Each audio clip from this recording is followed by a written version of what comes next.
ఈరోజు మహిళలందరినీ కూడా నేను కోరేది ఒకటే, అందరం కూడా ఒక్కసారి స్మైల్ చేసి మళ్ళీ హ్యాపీ ఉమెన్స్ డే చెప్పుకుందామా? Wish you very happy women's day. Happy women's day. అమ్మయ్య, ఇప్పుడు మనది మనం చెప్పుకున్నాం కాబట్టి ఇక్కడ ఉన్న అన్న తమ్ములకు, టీవీల ద్వారా చూస్తున్నటువంటి లక్షలాది మంది అన్న తమ్ములకు కూడా విజ్ఞప్తి ఏంటంటే, ఇవాళ అంతర్జాతీయ మహిళా దినోత్సవం. ఈరోజు మీరు ఖచ్చితంగా మమ్మల్ని గుర్తు చేసుకుంటారు, కానీ ఇదే విధంగా ఇదే రీతిగా సంవత్సరం అంతా కూడా మా ఆడబిడ్డల్ని గుర్తుపెట్టుకోవాలని మా అన్నదమ్ములకు మా అందరికీ కూడా విజ్ఞప్తి చేస్తూ ఉన్నాను. ఎందుకోసం అంటే మనందరికీ తెలుసు, ఆడపిల్ల పొద్దున్న లేస్తే సాయంత్రం వరకు తన గురించి ఆలోచించకుండా పిల్లలు ఎట్లా, భర్త ఎట్లా, ఇల్లు ఎట్లా అన్నటువంటి విషయాలే ఆలోచిస్తుంది. ఒక్క 2 రూపాయలు ఆడబిడ్డ సంపాదించుకుంటుందంటే ఏం ఆలోచన చేస్తుంది? నా కొడుకునే స్కూల్లో వేయాలి, నా బిడ్డనే స్కూల్లో వేయాలి, ఏం వీళ్ళకి నెక్స్ట్ చదువు ఎట్లా చెప్పాలి, మంచి ఉద్యోగం ఎట్లా రావాలి అనేటటువంటి ఆలోచన ఉంటుంది. అదే ఒక మగవాడికి 1000 రూపాయలు అదనంగా వస్తే పార్టీ ఎక్కడ చేసుకోవాలి, దోస్తులతో ఏడకు పోయి దావత్ చేసుకోవాలనే ఆలోచన ఉంటుంది. అవునా కాదా? అంటే ఆడబిడ్డలకు ఎప్పుడైనా కూడా ఇంట్రెస్ట్ పిల్లలు, ఇల్లు, భర్త, సమాజము వీటి మీద ఎక్కువ ఉంటుంది. అది మనందరికీ తెలిసిన విషయం.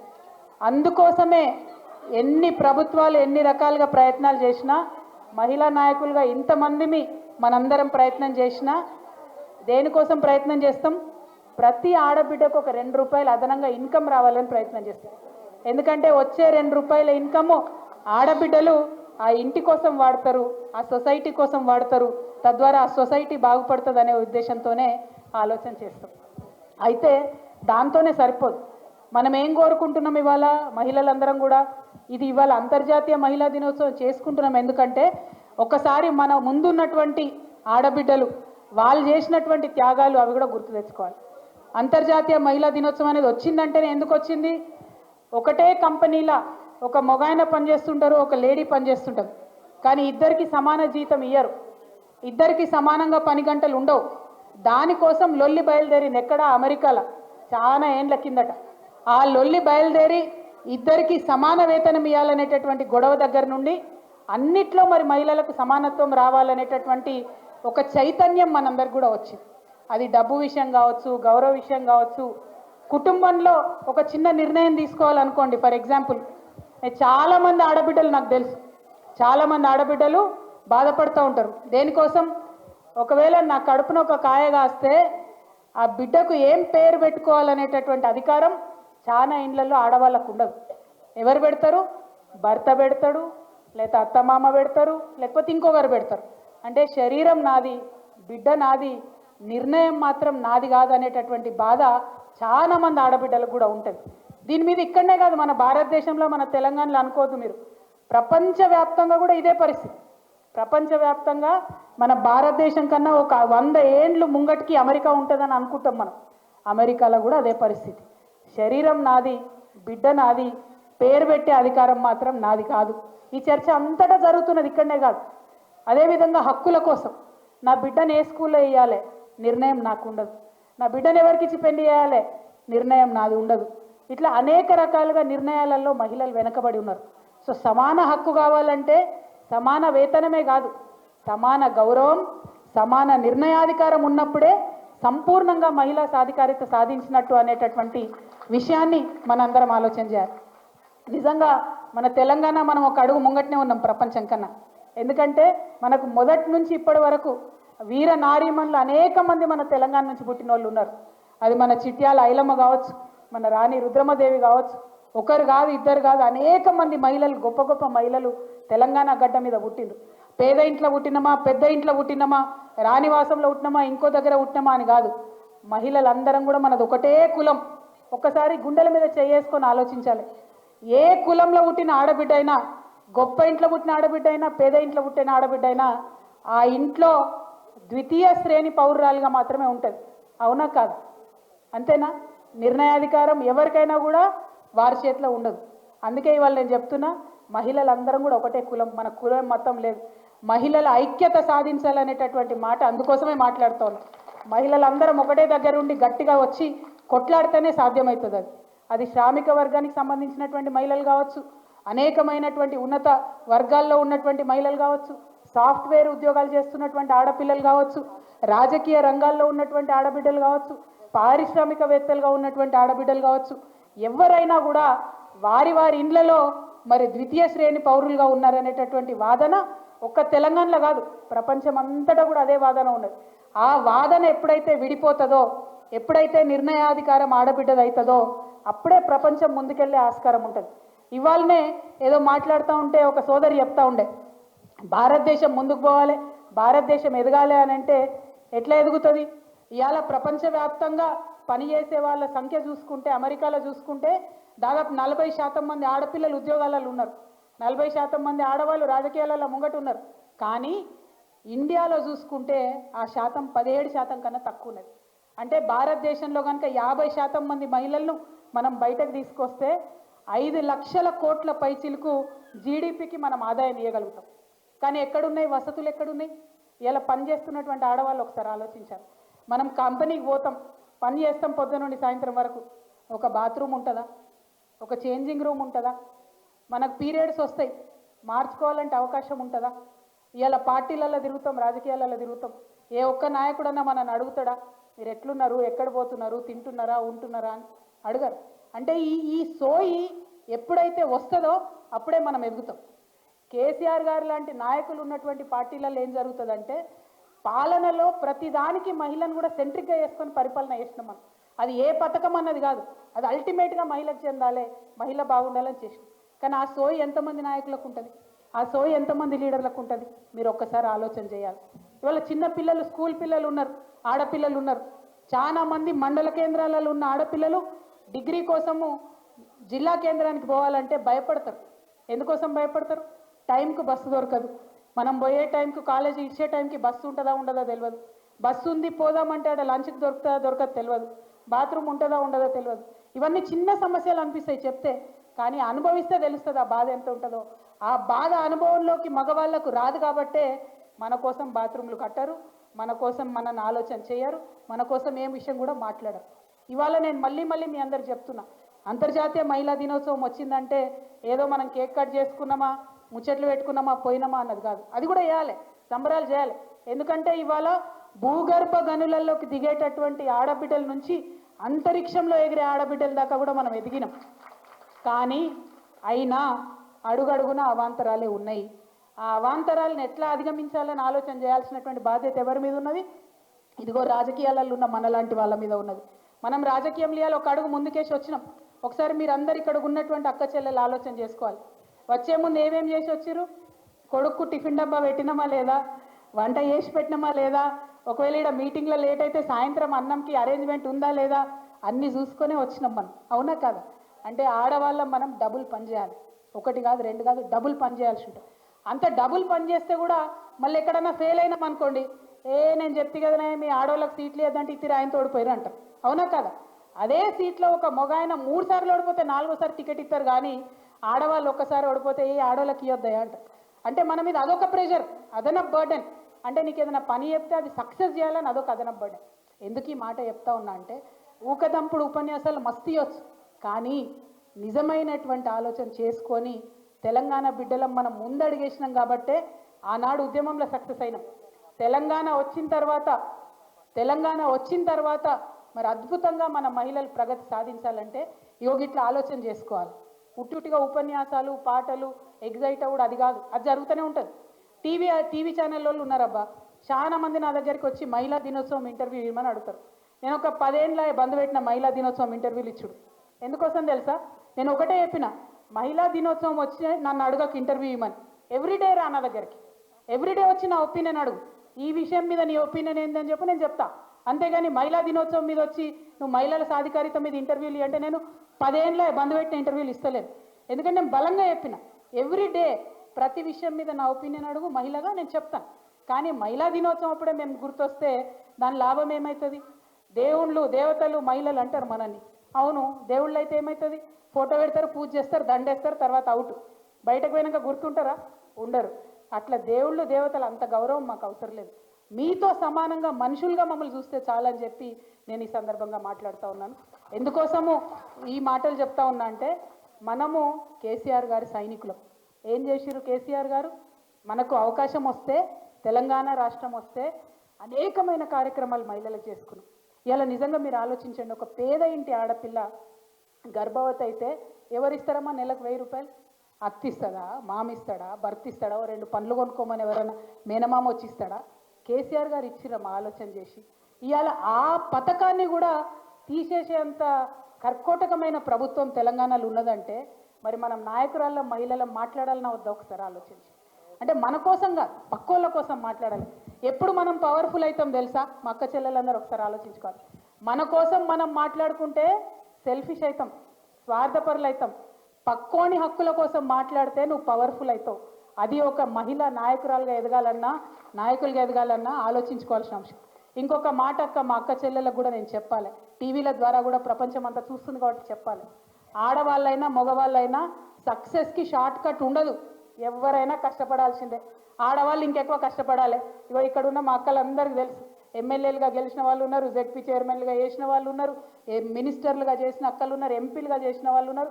మా అందరికీ కూడా తెలుసు ఎన్ని కష్టాలు ఉంటాయో. అయినా సరే కష్టపడదాం. ఎందుకంటే లక్షలాది మందిలో ఒక్కరిగా నిలవాలంటే ఎవరైనా కష్టపడాలి. నాకు ఆదర్శం ఇద్దరు అబ్బా ప్రపంచంలో. ఒకటి మార్గరెట్ థాచర్, ఆమె బ్రిటన్కి ప్రధానమంత్రి ఉండే. ఇంకొకటి కేసీఆర్ గారు. ఆ బ్రిటన్ ప్రధానమంత్రి ఉన్నామే ఒక మాట చెప్తుంది. ఏమంటది తెలుసా? ఏదైనా ముచ్చట పెట్టేది ఉంటేనట పని మొగోళ్ళకి చెప్పాలన్నట, మీద మాట్లాడతారు. కానీ ఆ పని జరగాలంటే మాత్రం ఆడవాళ్ళకే చెప్పాలన్నట. ఎందుకంటే ఎంటబడి చేయించుకొని వస్తారు. ఆమె చాలా బలంగా పనిచేసిన నాయకురాలు. చాలా ఎత్తున, పెద్ద ఎత్తున ఆమెను వ్యతిరేకించినా కూడా గొప్పగా ప్రధానమంత్రిగా ఆమె బ్రిటన్ని ముందుకు తీసుకెళ్ళినటువంటి నాయకురాలు. ఒక చిన్న ఎగ్జాంపుల్ చెప్తా మా ఆడబిడ్డలకు అర్థం కావడానికి. అయితే ఆ మార్గరెట్ థాచర్ అనేట ఆమెకి పాపం గొంతు సన్నగా వస్తుంది అన్నట్టు, కీచు గొంతులాగా వస్తుంది.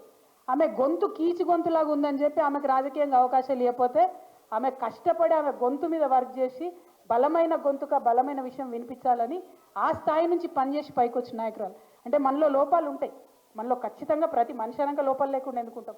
ఎంత పెద్ద నాయకుడైనా కడుపు తల్లిలకెళ్ళి నాయకుడుగా పుట్టాడుగా. కేసీఆర్ సార్ పుట్టినప్పుడు పసిబిడ్డగానే పుట్టిండు, కానీ ఇవాళ ఆయన ప్రతి ఒక్కరి గుండెలలో ఉన్నాడంటే ఆయన పడ్డ కష్టం. సక్సెస్కి షార్ట్ కట్ లేదు. సక్సెస్ కావాలంటే ఆడవాళ్ళైనా మగవాళ్ళైనా పనిచేయాల్సిందే. ఇవాళకి కూడా మా నాన్న, నేను చూస్తా కదా కేసీఆర్ గారు, కొత్త టెక్నాలజీ వచ్చిందంటే ఆయన చూసి నేర్చుకుంటాడు. కొత్త విషయం వచ్చిందంటే చదువుకుంటాడు తను. మనం అది చేయలేదనుకోండి, నిత్యం అధ్యయనం చేయలేదనుకోండి, ఫెయిల్ అయిపోతాం. సో నేను మహిళను కాబట్టి నాకేదో ప్రత్యేకత ఉండాలంటే ఉండదు. అందరం కూడా కష్టపడాల్సిందే. కాకపోతే ఇక్కడ ఒక విషయం చెప్తాను నేను.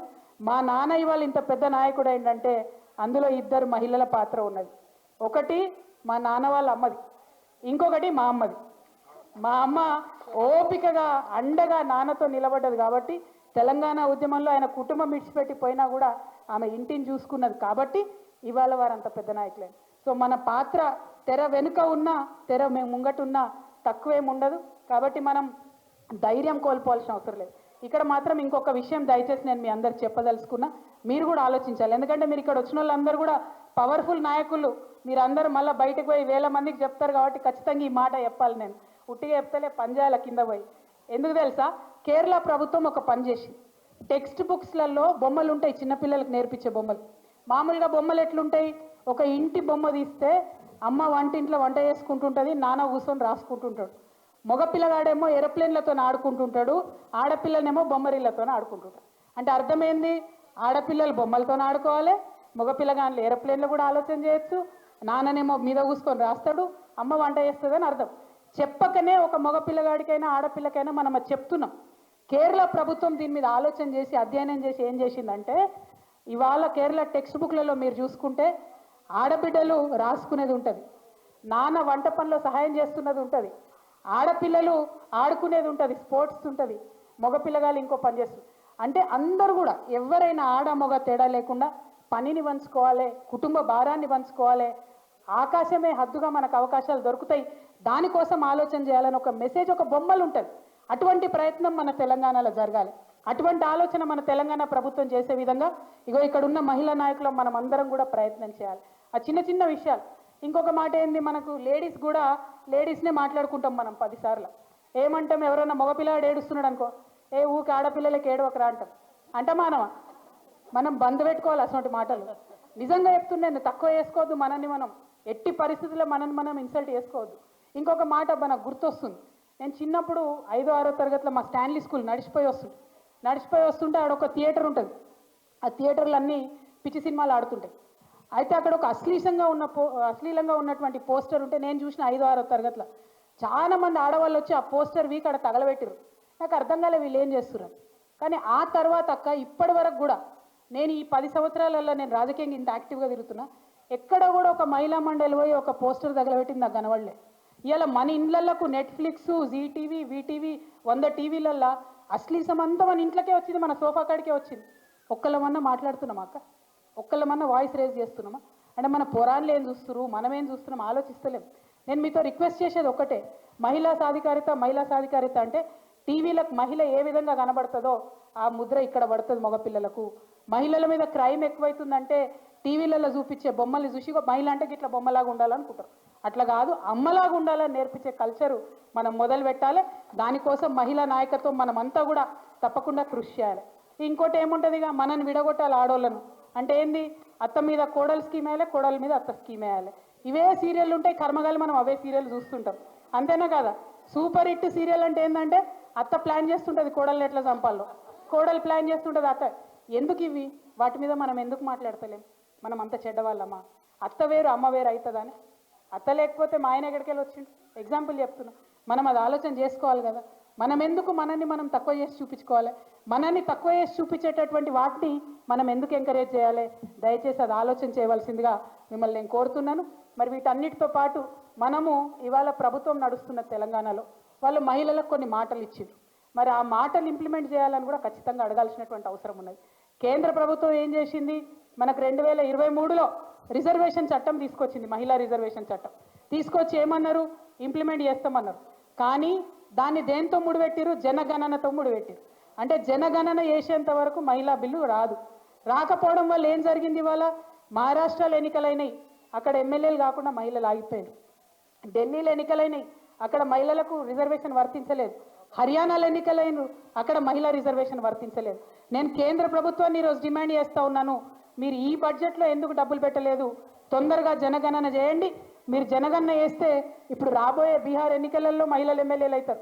రాబోయేటటువంటి తమిళనాడు 2026లో ఎన్నికలు వస్తాయి, అక్కడ మహిళలు ఎమ్మెల్యేలు అవుతారు. ఆ తర్వాత ఎంపీ ఎన్నికలలో కూడా మహిళలకు అవకాశం ఉంటుంది. కాబట్టి ఖచ్చితంగా తొందరగా కేంద్ర ప్రభుత్వం సెన్సెస్ చేయాలి, జనాభా లెక్కలు పెట్టాలని చెప్పి నేను బీఆర్ఎస్ పార్టీ తరఫున డిమాండ్ చేస్తూ ఉన్నాను. అదేవిధంగా రాష్ట్రంలో మన ముఖ్యమంత్రి రేవంత్ రెడ్డి గారు ఏదైతే మనకు మాట ఇచ్చిండ్రో, ప్రతి ఆడబిడ్డకు 2500 రూపాయలు ఇస్తామని ఏదైతే మాట ఇచ్చిరో, అది ఇచ్చేదాకా కూడా మనందరం వెంటబడాలని చెప్పి ఈ సందర్భంగా నేను డిమాండ్ చేస్తూ ఉన్నా.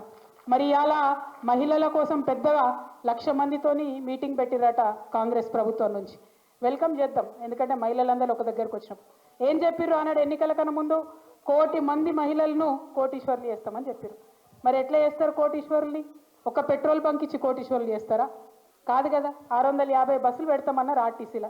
ఆర్టీసీయే బాగా నడుస్తలేదు. ఆర్టీసీకే 1,800 కోట్లు ఇంకా ప్రభుత్వం డబ్బులు ఇవ్వలేదు. ఇలా మహిళలతోని బస్సులు పెట్టించారు. మరి వాళ్ళ కిరాయి టైంకి ఇస్తారా ఇయ్యరా? ఈ విషయం క్లారిటీ ఇవ్వాలి. 1. 2, ప్రైవేట్ వాళ్ళకి ఎట్లయితే కిరాయి ఇస్తున్నారో లేడీస్కి అట్లా ఇస్తున్నారా ఇవ్వట్లేదా? ఒకటి చెప్పాలి. 3, ఆశా వర్కర్లు, అంగన్వాడీలు, ఏఎన్ఎంలు వీళ్ళందరూ పనులు చేస్తున్నారు. ఆనాడు కేసీఆర్ గారు ఏం చేసిరు? వాళ్ళందరినీ ప్రగతి భవన్కి పిలిచి భోజనాలు పెట్టి మాట్లాడి 2 సార్లు జీతాలు పెంచినాం.